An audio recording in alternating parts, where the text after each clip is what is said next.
जवान युवा साथी जीएसयू, आप सभी को गंगा सिंह बड़करी का सेवा जोहार। आज हम लोग यहाँ उपस्थित हुए हैं जीएसयू की स्थापना दिवस को मनाने के लिए। इसके साथ ही आज दूसरा जो ये 10 दिसंबर का दिन है, छत्तीसगढ़ के माटी के अमर शहीद और इस देश के गौरव, इस देश के क्रांतिकारी, महान क्रांतिवीर शहीद वीर नारायण सोना खान एक नाम, दूसरा नाम शहीद वीर नारायण पिंजवार, तीसरा नाम शहीद वीर नारायण मरकाम। ये तीन नाम अलग अलग क्षेत्र में अलग अलग लोग जो हैं इनके इन तीनों के नामों से जानते हैं। कोई इन्हें बिंजवार गोंड कहता है, कोई इन्हें शहीद वीर नारायण मरकाम कहते हैं, कोई शहीद वीर नारायण सोना खान कहता है। जैसा कि आर्मो जी बता रहे थे कि दादा प्रेम साहब मरावी के गानों में एक गाना था कि कहाँ निकल गए रे छत्तीसगढ़ के वीर महान, सोना खान कहाँ निकल गए रे। ये सोना खान इस शब्द में भी बहुत सारी चीज़ें छिपी हुई है, इस बिंजवार शब्द में भी बहुत सारी चीज़ें छिपी हुई है, इस मरकाम शब्द में भी बहुत सारी चीज़ें छिपी हुई है। एक कहानी सुनाऊंगा, अगर आप लोग बोर नहीं होंगे। संचालक महोदय से थोड़ा रिक्वेस्ट है कि थोड़ा 5 मिनट ज़्यादा समय दें कि इस कड़ी को आगे ले जाने से पहले एक आप लोगों की कहानी सुनाऊंगा। आप लोगों ने चाय बागान में काम करने वाले मजदूरों को या अपने आसपास या किसी की कहानी के माध्यम से सुना होगा कि चाय के बागान में काम करने के लिए जाते हैं। सुना है क्या? देखो, आप मुझसे और आप मेरे से चर्चा करेंगे। देखो, अभी आर्मो जी ने कहा कि ये मंच हमको दादाजी ने बना के दिया है, ये हमारा मंच है। इसी मंच में हम बोलना सीखेंगे, इसी मंच से हम अपना डर भगाएंगे और इसी मंच से आगे निकल के हम बड़े मंचों तक जाएंगे। तो ये हमारा मंच है, ये हमारा मंच है, आपका मंच है। हम और आप भाषण देने नहीं आए, आपस में एक दूसरे से संवाद करने के लिए आए, बात करने के लिए आए, चर्चा करने के लिए आए। तो ये जो थोड़ी सी जो सुगबुगाहट है, थोड़ा जो डर है, ये ख़त्म करना। आप और मैं एक दूसरे से बात करेंगे तभी इस कड़ी को आगे लेके चलेंगे। तो मैं ये पूछ रहा था कि चाय के बागान में काम करने वाले लोगों को आपने सुना है कि फला व्यक्ति का चाय के बागान में गया, इसी के माध्यम से सुना है? हाँ तो हाँ, ना तो ना, नहीं सुना। ठीक है, जब ईस्ट इंडिया कंपनी इस देश में आती है और इस पूर्वी भारत के देश में कोलकाता के एरिया से पश्चिम बंगाल से होती हुई जब घुसती है, तो सुदूर देश में उस समय अंग्रेज़ों को ये लगता था कि चाय की जो खेती है ये उस समय सबसे प्रॉफिट वाली खेती होती थी, चाय की खेती और नील की खेती। तो चाय की खेतियों के लिए जब उन्हें मजदूरों की आवश्यकता हुई तो कोलकाता के बंदरगाह से, कलकत्ता के बंदरगाह से ये मजदूरों को ले जाने लगा। मजदूरों को जब ले जाने लगे तो कागज़ पे एक साइन होता था जो जिन्हें अंग्रेज लोग बनाते थे, जिसे कहते थे एग्रीमेंट। क्या कहते थे? एग्रीमेंट। लेकिन आप भी भोजपुरी के गाने सुनते होंगे या भोजपुरी भाषा के कभी कभी संवाद सुने होंगे, तो आज अक्सर भोजपुरी लोग आप किसी शब्द के बाद या लगाते हैं।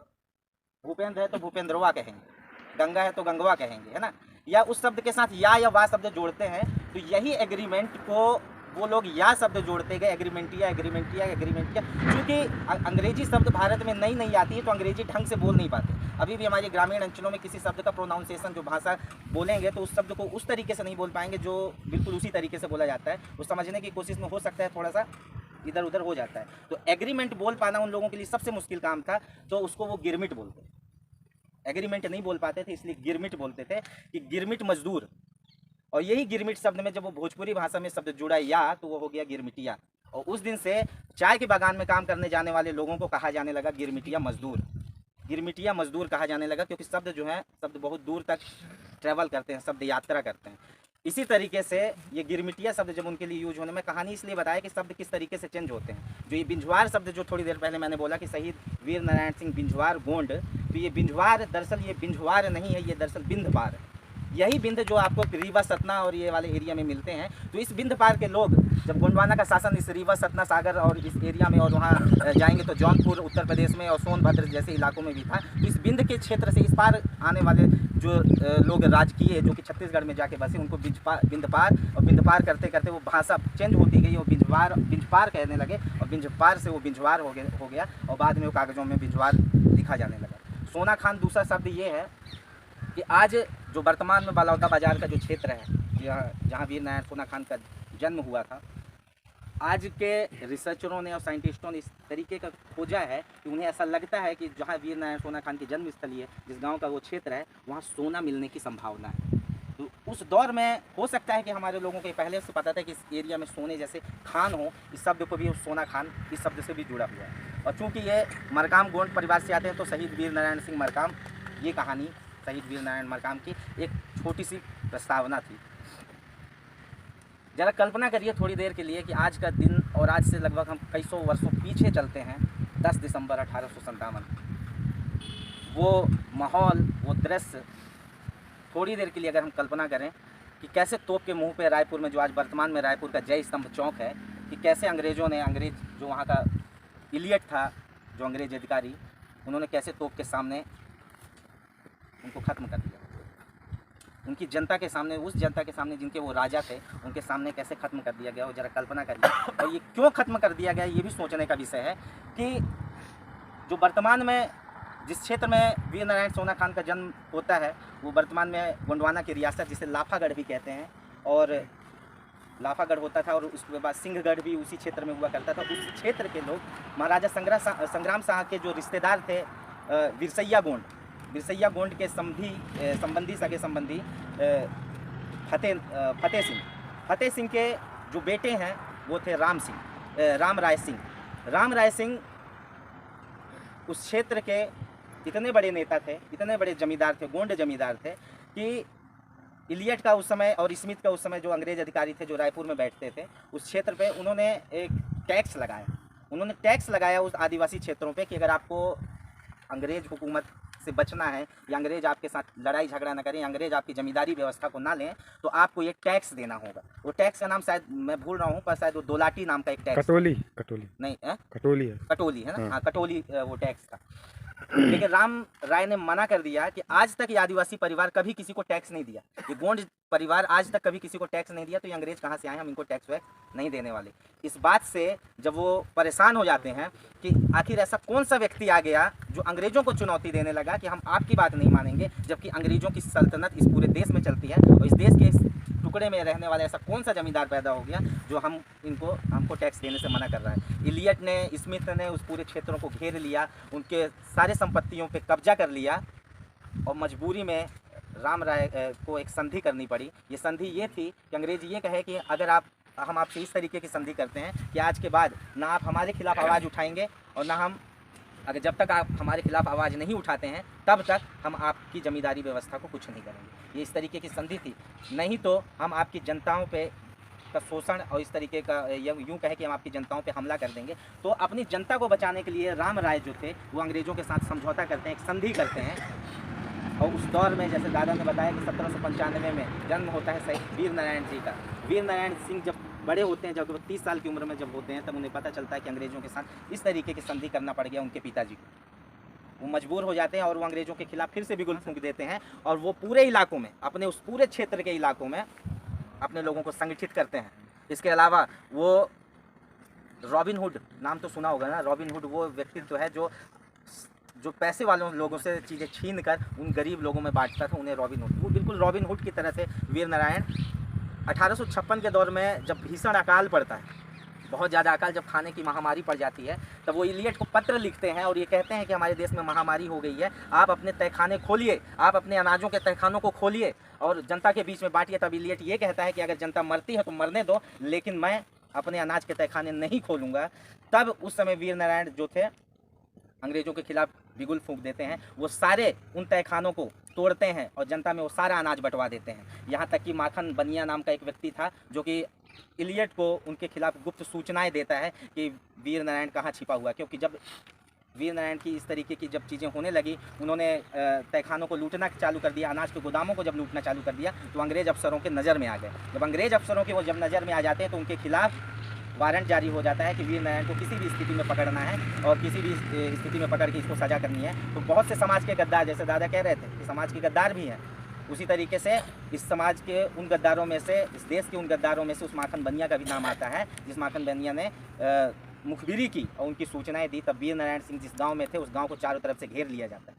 जब वीर नारायण सिंह को चारों तरफ से घेर लिया जाता है, फिर भी वो जंगल में इकट्ठा अपने साथियों के साथ में इकट्ठा थे, और जब सारा खाना पीना और सारी रसद पानी की आपूर्ति जो बंद हो जाती है, तब जाके वीर नारायण सिंह को मजबूरी में निकलना होता है। अपने उन साथियों के साथ उस अंग्रेज अफसर के ऊपर, स्मिथ के ऊपर हमला करते हैं। इसी दौरान वीर नारायण सिंह पकड़े जाते हैं, और जब वीर नारायण सिंह पकड़े जाते हैं तो इन्हें रायपुर की उस जेल में बंद कर दिया जाता है। तो वीर नारायण सिंह इस रुकने वालों में से नहीं थे। वीर नारायण सिंह उस जेल में भी उन कैदियों को भी अपने उस संगठन में जोड़ते हैं और अंग्रेज़ों के खिलाफ भड़काते हैं। तब तक इस देश में अंग्रेज़ों के खिलाफ 1857 की क्रांति का बिगुल इस पूरे देश में गूंज चुका था। जगह जगह हर राज्यों में, क्षेत्रों में अंग्रेज़ों के खिलाफ लड़ाइयाँ लड़ी जाने लगी थी।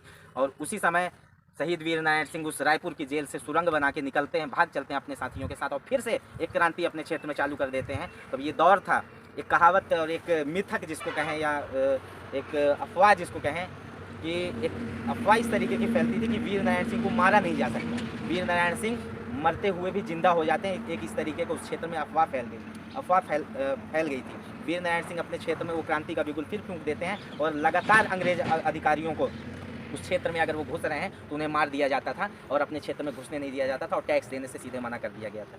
लेकिन एक दिन ऐसा आता है कि उनके अपने ही खून, अपने ही कुछ लोग, अपने ही समाज के वो गद्दार, अपने ही समाज के वो जयचंद, अपने ही समाज के वो विभीषण उन्हें गिरफ्तार करवा देते हैं। और जब वो गिरफ्तार करवा देते हैं तो उन्हें 10 दिसंबर 1857 को से पहले 6 दिन पहले फांसी दी जाती है।